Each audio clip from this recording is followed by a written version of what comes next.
नमस्कार। जैसे कि आप लोग जानते हैं, मैं हूं सुधांशु कुमार और आप सभी का एक बार फिर से स्वागत करते हैं हमारे YouTube channel VVI topic for JAC board पर। तो आज मैं आपके लिए एक वेरी इंपॉर्टेंट टॉपिक लेकर आया हूं जिसका नाम है कारगिल युद्ध। जी, आपने सही सुना, कारगिल युद्ध। आज हम इस वीडियो में, इस क्लास में बात करने वाले हैं कारगिल युद्ध के बारे में। आज मैं आपको बताऊंगा कि कारगिल युद्ध क्या है, ये युद्ध किन किन देशों के बीच हुआ था, कब हुआ था, और ये युद्ध जब हुआ था तो युद्ध के दौरान क्या स्थिति पैदा हुई थी हमारे भारत के अंदर, और ये युद्ध जब हुआ था तो इस युद्ध का क्या परिणाम निकला था, मैं इसके बारे में बात करने वाला हूँ। तो वीडियो को एंड तक देखिए। तो चलिए सबसे पहले समझते हैं कि कारगिल युद्ध है क्या, और ये युद्ध जो है किन किन देशों के बीच लड़ा गया था और कब लड़ा गया था। तो देखिए, ये कारगिल युद्ध जो है ये भारत और पाकिस्तान के बीच लड़ा गया एक युद्ध है, ठीक है। और ये युद्ध जो लड़ा गया था वो मई जुलाई में लड़ा गया था 1999 में। कब? 1999 में, ठीक है। 2 महीने तक ये युद्ध चला था भारत और पाकिस्तान के बीच, ठीक ना। कहाँ पर? कारगिल। कहाँ पर? कारगिल नामक स्थान पर। ये कारगिल जो है भारत के जम्मू कश्मीर का एक जिला का नाम है कारगिल, ठीक है। वहाँ पर युद्ध चला था लगभग 2 महीने तक। अब देखिए ये कारगिल युद्ध है क्या। तो देखिए कारगिल युद्ध जो है ना, भारत पाकिस्तान के बीच जम्मू कश्मीर की कारगिल पर, ठीक है, मई जुलाई 1999 में हुए सशस्त्र संघर्ष है, ठीक ना। कारगिल युद्ध क्या है? यानी कि भारत पाक के बीच एक जम्मू कश्मीर के कारगिल नामक स्थान पर युद्ध हुआ था भारत पाक के बीच, भारत पाकिस्तान के बीच मई जुलाई 1999 को, ठीक है। एक संघर्ष हुआ था जिसको हम लोग कारगिल युद्ध के नाम से जानते हैं, ठीक है। अब देखिए इस कारगिल युद्ध को जो है ऑपरेशन विजय के नाम से भी जाना जाता है। यानी कि ये जो कारगिल युद्ध है, इस कारगिल युद्ध को ऑपरेशन विजय के नाम से भी जाना जाता है, ठीक है। अब देखिए ये युद्ध जो है ना, ये कारगिल युद्ध 18,000 फीट की ऊंचाई पर लड़ा गया था। यानी कि ये कारगिल युद्ध जो है 18,000 ऊंचाई लड़ा गया था, समझ रहे हैं ना। यानी कि दोनों देशों की सेनाओं को इसमें काफी दिक्कतें, काफी मुश्किलों का सामना करना पड़ा था, ठीक है। 18,000 फीट की ऊंचाई, मतलब आप समझ ही रहे होंगे कि कितना मुश्किल, कितना दिक्कत आया होगा दोनों देशों के सेनाओं के साथ, ठीक है। फिर भी जो है लड़ा था भारत के सैनिक, और वो जो है हमारा और आपका सुरक्षा किया था हमारे भारत के सैनिक, ठीक है। अब देखिए भारत का तत्कालीन प्रधानमंत्री जो है, उस समय भारत के तत्कालीन प्रधानमंत्री अटल बिहारी वाजपेयी जी थे, ठीक। और पाकिस्तान के तत्कालीन प्रधानमंत्री उस समय नवाज शरीफ जी थे। समझ में आ गया दोस्तों। अब फिर हम लोग आगे जानेंगे कि ये जो कारगिल युद्ध हुआ था किस कारणों से हुआ था, किन कारणों से ये कारगिल युद्ध हुआ था। पाकिस्तानी द्वारा जो है नियंत्रण सीमा पार करना, यानी कि पाकिस्तानी सेना क्या कर रहा है, नियंत्रण सीमा को पार करके भारत के कारगिल नामक स्थान पर कब्जा कर लेता है, अवैध रूप से कारगिल पर कब्जा कर लेता है, ठीक है। उनका मकसद यही था कि कारगिल पर किसी तरह कब्जा किया जाए और फिर बाद में जम्मू कश्मीर को हथियाया जाएगा और फिर बाद में भारत को, ठीक है। इस तरह से जो है उनका मकसद था। अब देखिए ये जो कब्जा किया गया था ना, तो पाकिस्तानी पहले जो है कब्जा करने वाले को उग्रवादी बताया कि नहीं, इसमें पाकिस्तानी सेना का कोई हाथ नहीं है, पाकिस्तानी सेना जो है परंतु बाद में कुछ दस्तावेज और पाकिस्तानी नेताओं के बयान से सिद्ध हो जाता है कि वो जो घुसपैठी जो नियंत्रण रेखा को पार किया था, नियंत्रण सीमा को पार किया था, वे बाद में पता चलता है कि नहीं वो पाकिस्तानी ही हैं। समझ में आया ना। तो इन कारणों से कारगिल युद्ध हुआ था। अब देखिए पाकिस्तानी बड़ा होशियार है। वो लोग क्या किया था कि सेनाओं को जो है वर्दी पहना करके नहीं भेजा था, वो लोग पैजामा और कुर्ता पहनाकर भेज दिया सेना को कि जाओ जाकर के कारगिल को पहले पूरा कब्जा में लो, इसके बाद फिर जम्मू कश्मीर को। तो उन लोगों का यही मकसद था, ठीक है। लेकिन हम भी हिंदुस्तानी कहाँ किसी से कम है, समझ रहे हैं ना। फिर देखिए इस कारगिल युद्ध में जो है 5,000 पाकिस्तानी घुसपैठिया शामिल था। यानी कि 5,000 जो है घुसपैठिए कारगिल में प्रवेश कर चुका था, कर लिया था, ठीक है। अब देखिए पाकिस्तानी इसे ना, इस ऑपरेशन का नाम दिया था कोहपेमा, ठीक है। इस ऑपरेशन कोहपेमा का नाम दिया था पाकिस्तानियों ने। समझ में आया कि किन कारणों से हुआ था कारगिल युद्ध। अब देखिए समझते हैं कि ये कारगिल युद्ध जो हुआ था तो कैसे हुआ था, ठीक है। मैं कारगिल युद्ध का घटना को आपको क्रम से बता रहा हूँ।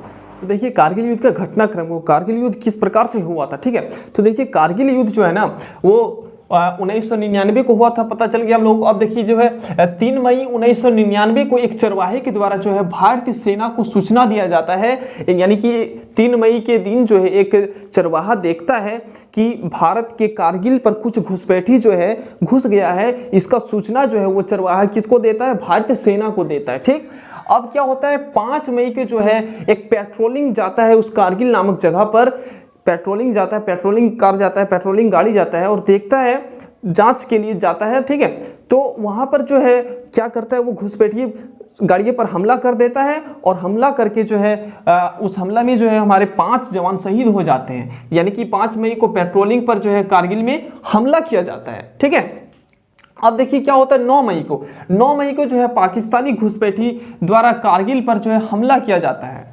ठीक ना, यानी कि 9 मई के दिन क्या करता है पाकिस्तानी घुसपैठी जो है वो कारगिल पर क्या करता है? अटैक कर देता है, हमला कर देता है, जिससे कारगिल पर हमारा देश का जितना भी गोला बारूद था सब जो है क्या हो जाता है, इस हमला के बाद क्या हो जाता है? नष्ट हो जाता है। समझ में आ गया? यानी कि 9 मई को जो है पाकिस्तानी घुसपैठी द्वारा कारगिल पर हमला किया जाता है। उस हमले में जितने भी हमारे कारगिल पर गोली बारूद था वो सब सारा नष्ट हो जाता है। अब देखिए 10 मई को जो है लद्दाख के प्रवेश द्वार यानी कि द्रास काक्सार में जो है घुसपैठी मिला देखने को। यानी कि आप समझ रहे हैं कि 10 मई के दिन जो है लद्दाख के प्रवेश द्वार द्रास काक्सार में जो है घुसपैठी देखने को मिला कि नहीं, हाँ सही में भारत में घुसपैठी अब घुस चुका है। ठीक है, तो फिर क्या होता है 26 मई को जो है भारतीय वायुसेना को कार्रवाई का आदेश मिल जाता है कि नहीं अब आप कार्रवाई कर सकते हैं। ठीक है, भारतीय वायुसेना को आदेश मिल जाता है। तो इससे जो है भारतीय वायुसेना क्या करता है? अब युद्ध की तैयारी कर लेता है। ठीक है, फिर क्या होता है 27 मई को जो है कार्रवाई में भारत द्वारा जो है MiG-27 लड़ाकू विमान है, ठीक है, और MiG-29 का इस्तेमाल करता है। ठीक है, यानी कि 27 मई को जो है कार्रवाई के तौर पर भारतीय वायुसेना क्या करता है? MiG-27 और MiG-29 का भी इस्तेमाल करता है और पाकिस्तानी को जो है पूरा बुरी तरीके से हराता है। पाकिस्तानी घुसपैठियों को जो भारत के कारगिल पर घुसाता, ठीक है, उसे जो है एकदम खदेड़ के भगाता है। समझ में आ गया? अब देखिए क्या होता है 26 जुलाई को जो है आधिकारिक तौर पर जो है क्या होता है? युद्ध समाप्त हो जाता है। ठीक है, जिसमें भारत विजयी होता है, यानी कि हम जीतते हैं उस युद्ध में। ठीक है, अब 26 जुलाई के जो है ये युद्ध समाप्त होता है, इसलिए जो है हम लोग 26 जुलाई को हर वर्ष प्रत्येक वर्ष क्या करते हैं? कारगिल विजय दिवस के रूप में मनाते हैं। आप जानते भी होंगे, सुने भी होंगे कि 26 जुलाई को जो है कारगिल विजय दिवस के रूप में हम लोग मनाते हैं। क्यों? अब देखिए हम लोग जानेंगे कि ये तो घटनाक्रम हो गया। अब हम लोग जानेंगे कि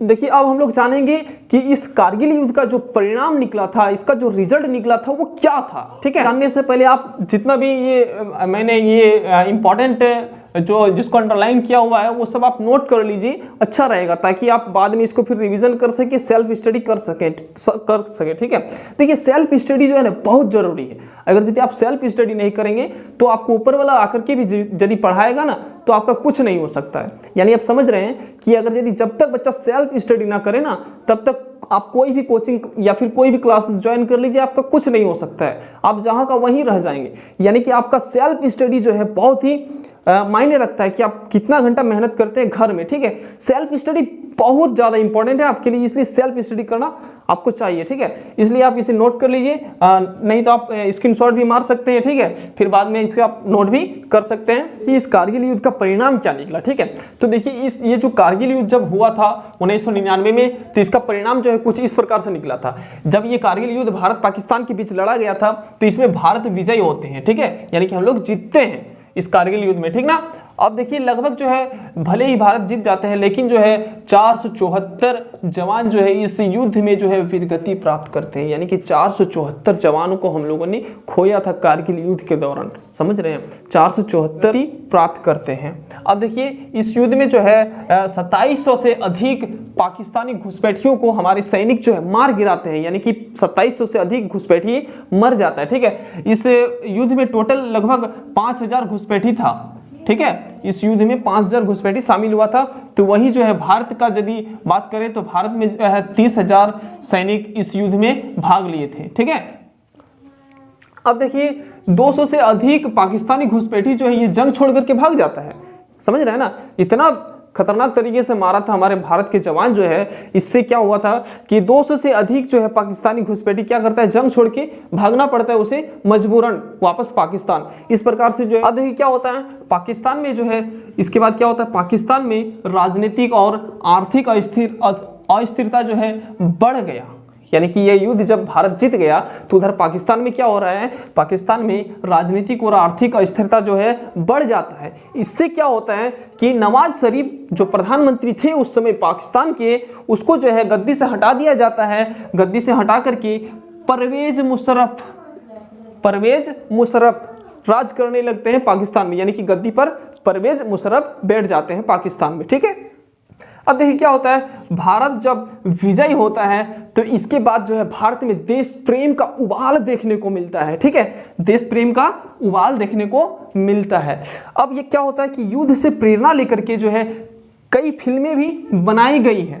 जैसे बात कर लेते हैं LOC कारगिल, लक्ष्य, धूप, ये सब कुछ फिल्में हैं जो कारगिल युद्ध से प्रेरणा लेकर बनाया गया था। यानी कि कारगिल युद्ध से जो है फिल्म इंडस्ट्री वालों ने भी काफ़ी प्रेरणा लिए और उन्होंने LOC कारगिल, लक्ष्य, धूप, ये सब कुछ महत्वपूर्ण फिल्में बनाई देश प्रेम के उबाल के कारण। ठीक है, तो यही था कारगिल युद्ध। ठीक है, युद्ध के बारे में जानकारी कैसे लगा कमेंट बॉक्स में ज़रूर बताइएगा, और हमारे जुड़े रहने के लिए इसे सब्सक्राइब कीजिए और अपने मित्रों के साथ अधिक से अधिक शेयर कीजिए ताकि वे भी हमारी क्लास से जुड़ सके, क्योंकि मैं इसी तरह का टॉपिक इस क्लास में लेकर आते रहूँगा। धन्यवाद और जल्दी मिलते हैं अगले टॉपिक के साथ।